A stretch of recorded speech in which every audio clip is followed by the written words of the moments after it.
Chegou agora, rola a iniciativa então. Hoje vamos falar do arqueiro arcano, aquele sonho, né, daquele elfo arqueiro com magia. E já vem lá de tempos remotos do D&D, do Tormenta RPG, de vários lugares, fizeram várias adaptações, classes de prestígio e assim por diante. E agora chegamos à distinção do arqueiro arcano, que acredito eu que ficou muito bom e acho que ficou muito mais real para você se tornar um do que ser uma classe de prestígio. Então acho que essa adaptação ficou muito boa. Então hoje eu vou falar tudo aqui sobre o arqueiro arcano e vou contar como é o desafio das 3 setas. Se você tem dúvidas, se você não sabe como fazer, a gente vai contar hoje aqui no vídeo, além de contar sobre todos os poderes dele. Então fica ligado.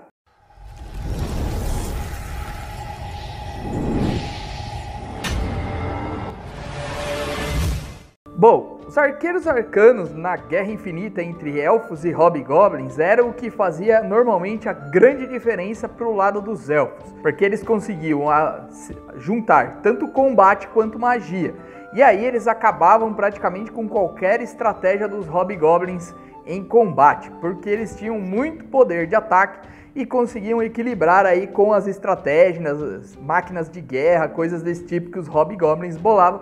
Normalmente eram os arqueiros arcanos que frustravam os planos deles. Vou contar um pouquinho porque assim, todo mundo tem aquela ideia de disparar flechas e conseguir soltar magias juntos e hoje a gente vai contar. Depois que Lenoren caiu, muitos arqueiros arcanos seguiram a vida e ficaram ainda chateados, guardando as seus conhecimentos para ele mesmo, mas perceberam que seu tipo, sua distinção entraria aí em extinção, né, para ser mais exato. Então eles resolveram ensinar seres que não são elfos para aprender a técnica deles de combate. Eles ainda têm um receio de ensinar qualquer goblinoide, né? Então os goblins aí muitas vezes não conseguem ter esse ensinamento, mas pode ser que numa próxima geração aí de arqueiros arcanos, de novos mestres desse tipo de arte, pode ser que eles comecem a ensinar aí e que fique esquecido esse combate tão longo,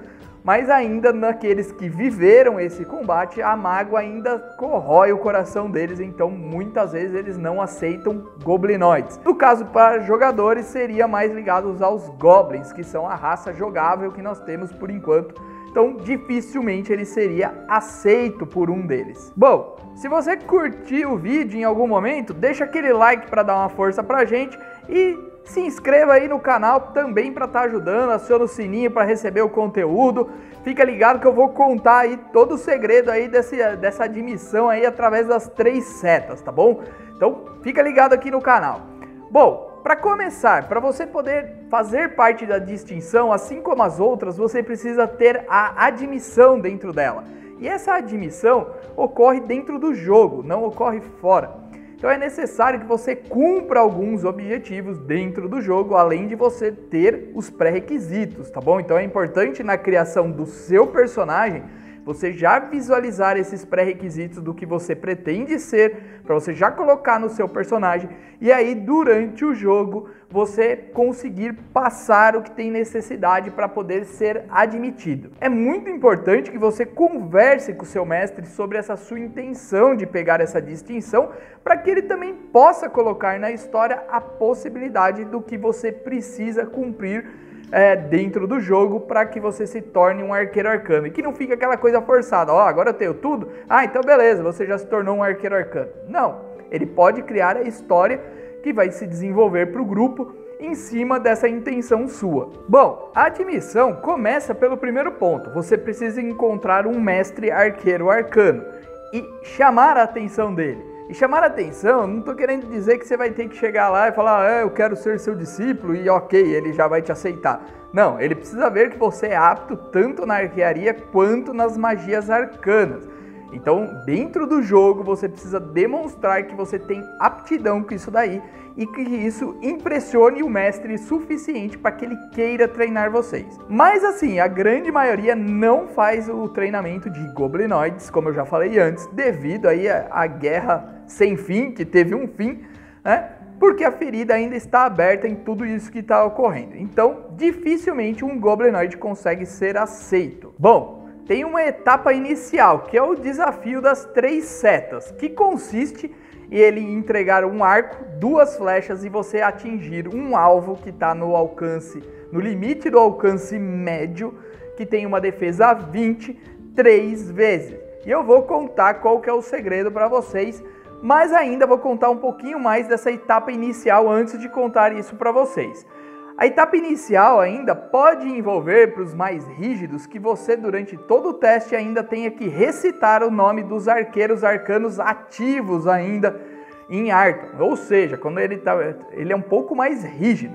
Alguns mais flexíveis chegam a colocar 3 desafios para vocês, mas esses daí são os que são ainda mais tranquilos, os mais novos, assim, os mais antigos ainda mantêm a rigidez aí para realmente testar se o arqueiro arcano está preparado, né? O candidato está preparado para ser um arqueiro arcano. Além disso, você ainda tem a etapa final, onde você vai ter que passar por todo um treinamento. Depois de você passar por esse teste inicial, você vai passar por todo um treinamento, que normalmente é o quê? Uma aventura onde o seu mestre vai te acompanhar, mas ele não vai interferir. E ainda o pior de tudo, ele vai acabar ficando no palpite do que você tem que fazer ou deixar de fazer. E você vai ter que acatar se você quiser aprender aí as técnicas dele. Então, normalmente é uma aventura onde ele vai propor alguns desafios para você durante essa aventura, para poder estar determinando o que vocês vão, se vocês vão poder ser um arqueiro arcano ou não. Bom, se você quiser dar uma ajuda para nós, tem o botão valeu ali, destaca seu comentário a partir de R$2 e a gente vai responder ele, priorizar a resposta para isso aí, que tá chegando muitos comentários pra gente tá com um pouquinho de dificuldade, mas quem der uma força pra gente, a gente vai dar uma atençãozinha aí e responder. E agora eu vou contar para vocês como que funciona esse desafio das 3 setas.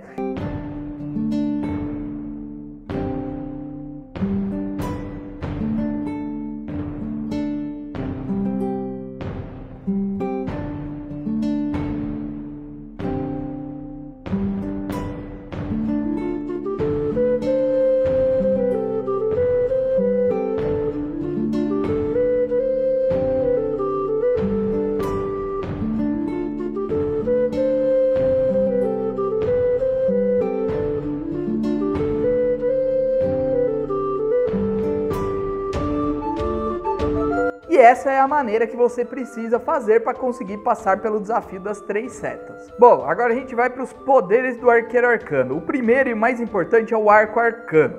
O arco é como se fosse uma extensão sua. Então ele passa a ser mágico e você pode até infundir magia nele para que ele se torne como uma arma mágica, gastando 1 PM. E aí, a partir desse momento, você vai somar o bônus do seu atributo, que é usado para usar as magias arcanas. Então, no caso de feiticeiros, você vai somar o bônus do carisma.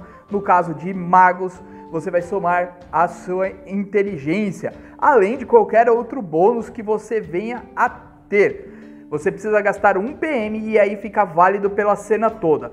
Além disso, o arco conta como uma mão livre, a mão que estiver empunhando uma mão livre para você lançar magias. Então você não precisa se preocupar em soltar o arco para soltar as suas magias, tá bom? E você pode voltar a usar as 2 mãos para disparar com uma ação livre, então isso também facilita bastante. Além disso, caso você perca o seu arco por qualquer motivo, você pode fazer essa ligação com esse novo arco, fazendo os encantamentos durante 24 horas em cima do arco e gastando 100 tibares de componentes místicos para poder fazer o ritual.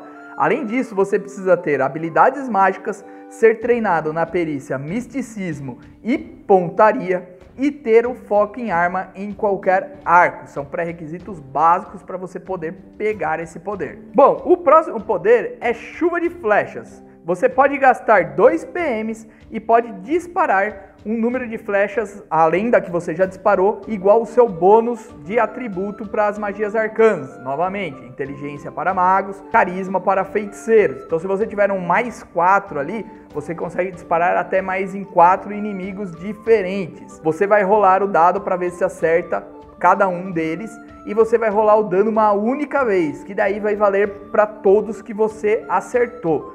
Preste atenção que isso consome a sua munição. Então, quando você utilizar, você vai gastar o mesmo número de flechas que você disparar. Então, tome cuidado quando você não acabar a sua munição muito rápido usando esse poder várias vezes. Flecha da Morte. Você pode encantar uma flecha gastando 100 tibares e ela vai dar aumentar em 2 a margem de ameaça do crítico seu. Então ela vai se tornar mais perigosa, com maior chance de crítico. Além disso, você pode utilizar esse poder junto com a flecha de toque e a flecha explosiva, que eu vou estar explicando depois, que daí aumenta em mais 2 a dificuldade para se resistir à magia que você aplicou àquela flecha. Para cada 2 poderes do arqueiro arcano, esse bônus aumenta em mais 1, tanto um quanto o outro, ou seja, a sua margem de ameaça também se torna maior e também a sua dificuldade para resistir às magias dessa maneira também fica mais difícil, se tornando uma flecha muito mais perigosa. Além disso, você precisa ter os poderes Encantar Flecha e Flecha de Toque para poder pegar, é pré-requisito. E existe um outro pré-requisito que apenas dentro do jogo você vai conseguir. Você precisa fazer um acerto crítico contra cada um dos tipos de criatura que existe na Tormenta. O que cada uma desses tipos? Não é cada um dos monstros que existe ou ameaças, como vocês queiram chamar. São aqueles tipos que estão na página 270 do livro da Tormenta. Então, um morto-vivo, um goblinoide e assim por diante, tá bom? Então, cada um desses você tem que ter conseguido fazer um acerto crítico contra eles. Encantar flechas. Você vai encantar aí até 20 flechas com um encanto determinado por você. E você consegue utilizá-las como se você já tivesse soltado a magia naquela flecha, ou seja, ela fica uma flecha carregada ali com uma determinada magia, tá bom? Você já colocou ali. Você vai funcionar exatamente como fabricar um item mágico, só que você vai gastar apenas metade dos custos, mas vai gastar também os PMs da mesma maneira. Quando disparadas, elas perdem o encanto e quando você disparar a última flecha, você recupera os PMs. Ou você pode cancelar o encantamento com uma ação livre e receber esses PMs de volta. Então veja que você vai ficar com menos pontos de magia, mas você já vai ter as flechas todas prontas ali para você naquele determinado encantamento, tá bom? Para cada círculo, além do segundo círculo, ou seja, a partir do terceiro círculo, você pode encantar a flecha com uma magia a mais. Ou seja, você pode ter 2 magias na mesma flecha se você tiver acesso ao terceiro, ao quarto e ao quinto e assim por diante, tá bom? Pra vocês entenderem. Você precisa ter acesso a magias de segundo círculo e também ser treinado no ofício armeiro, além de ter o arco arcano, desculpe. Flecha de toque, você ganha um novo aprimoramento. Por mais 2 PMs você pode soltar magias de toque através das suas flechas. Então você gasta seus PMs normal e mais 2 PMs e aí você pode disparar a flecha e acionar a magia no momento que você acertar. Você vai dar tanto o dano da flecha quanto o dano dessa magia. O pré-requisito é arco arcano. Flecha explosiva. Uma vez por rodada, quando você lançar uma magia diária, você pode usar a flecha para disparar essa magia. Então o que vai ocorrer? Você pode, por exemplo, acertar a flecha no seu inimigo e aí acionar a magia diária acertando os inimigos em volta. Então imagina que tem um inimigo, você carrega a sua flecha, por exemplo, com bola de fogo, que todo mundo gosta, né? Acerta o inimigo, ele vai tomar o dano da flecha e aí a bola de fogo vai explodir, tendo como ponto central aonde a flecha acertou. Então acertando todos os inimigos em volta, conforme aí a magia já explica. E cada uma das magias tem a sua área de efeito conforme a magia explica também. Flecha fantasma. Quando você faz um ataque com o arco, você pode gastar 4 PMs e você vai receber um bônus de mais 4 no seu teste de ataque e vai ignorar qualquer resistência a dano ou qualquer proteção de cobertura, pois a flecha vai alterar entre os planos e vai passar para o plano etéreo, conseguindo acertar mais fácil, podendo fazer um estrago maior. O pré-requisito é que você tenha forma etérea e arco arcano para poder estar utilizando. O que você achou dessa distinção? Eu vou dar minha opinião, eu achei que ficou bem melhor do que uma classe de prestígio, que você tinha que subir, muitas coisas não ficavam bom, daí o personagem ficava meio desequilibrado. Aqui você consegue ser um multiclasse, caso queira, e ainda ter aí o benefício do arqueiro arcano. Então era um pouquinho difícil você conseguir alcançar a classe de prestígio de arqueiro arcano, pelo menos principalmente no D&D, né? Então achei que ficou bem fácil. Eu gostaria da opinião de vocês, do que vocês acharam sobre a distinção. Coloca aqui nos comentários, vamos bater um papo, saber exatamente o que vocês estão querendo. E se você ficou até aqui no vídeo e não é inscrito no canal, se inscreve no canal, dá uma força pra gente, aciona o sininho aí e veja se você não quer se tornar um membro aí para dar uma força um pouquinho maior pra gente aí continuar trazendo conteúdo e conseguir aumentar até a quantidade de conteúdos que a gente traz pra vocês. Bom, espero que tenham gostado, até a próxima e que rolem os dados!